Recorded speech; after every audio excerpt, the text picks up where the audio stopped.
Additionally, the Christmas Outreach Program, administered within this period, 2003 to 2010, has seen a total of 5,650 food baskets distributed to Golden Agers across several inner-city communities. We ensure that at Christmas our Golden Agers have something. As you know, the food programs sometimes don't go throughout the holidays.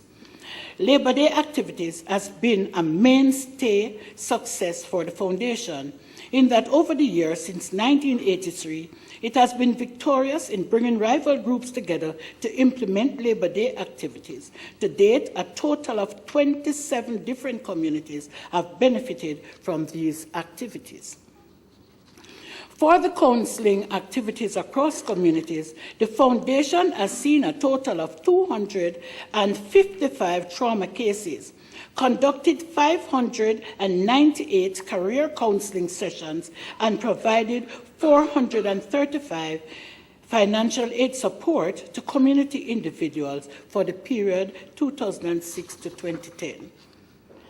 The Foundation developed a strong healthcare program, of which part of its agenda included providing prescription support for a total of 3,325 individuals and a partnership with the Salvation Army to see to our geriatrics.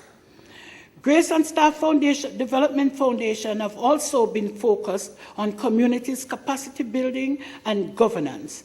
As a result, it has facilitated the coming together of parents, as we mentioned before, called PIC, and our students at the League Center.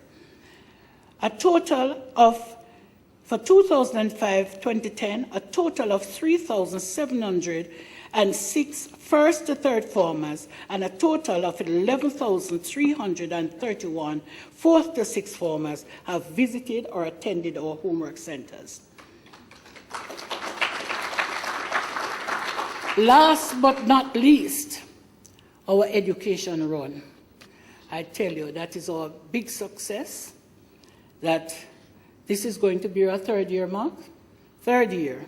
And I'm inviting everybody here to register, because it will be on the 17th of July. Please come out and support our fundraising effort. Last year, it was very good, and this year, it will even be better. Most of our facilitated factors which contributed to the success of these programs included the cooperation the Foundation received from other social agencies, especially the health, education, and poor relief sectors.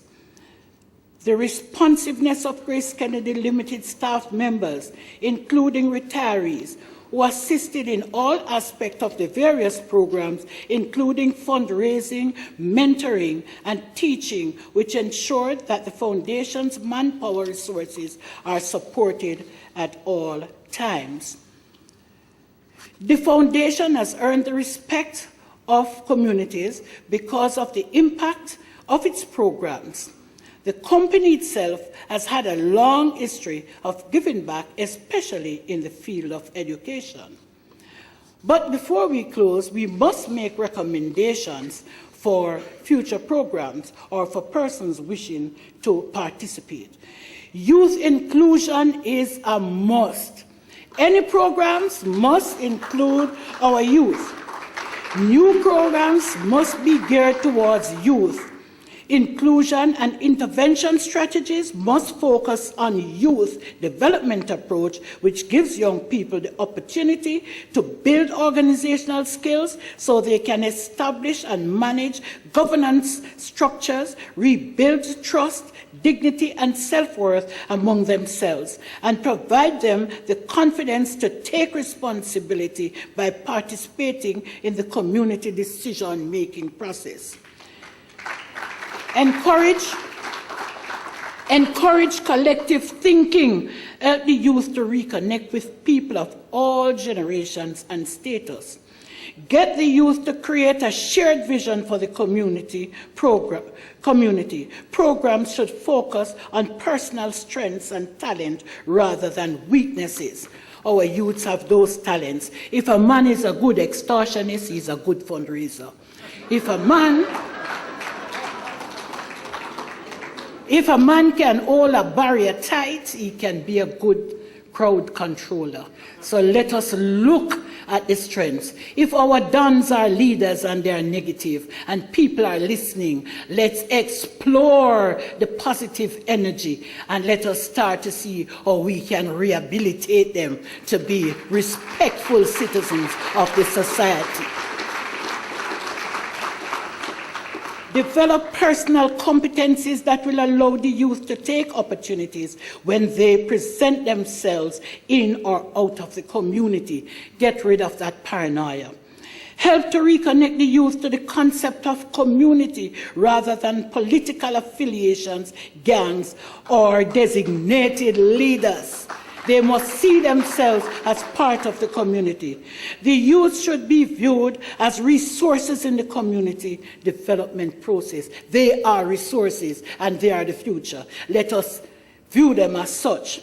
All community intervention programs need to incorporate psychosocial component to deal with youth trauma and dysfunctional families.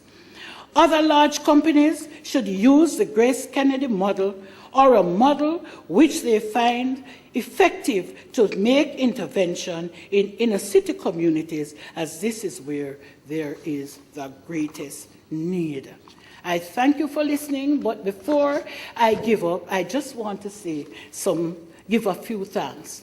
I just want to say thanks. I know you have been watching the videos, and I want to say thanks to Children First, Christian Pen Drama Group, Rose Town Movie Crew, edited by Dave. I thought Dave was here. Shots from Community Policing Workshop. Joseph Current, he's a poet. He was saying Gunnerman. Charlie Bubus, Creative Energy Grand Spin.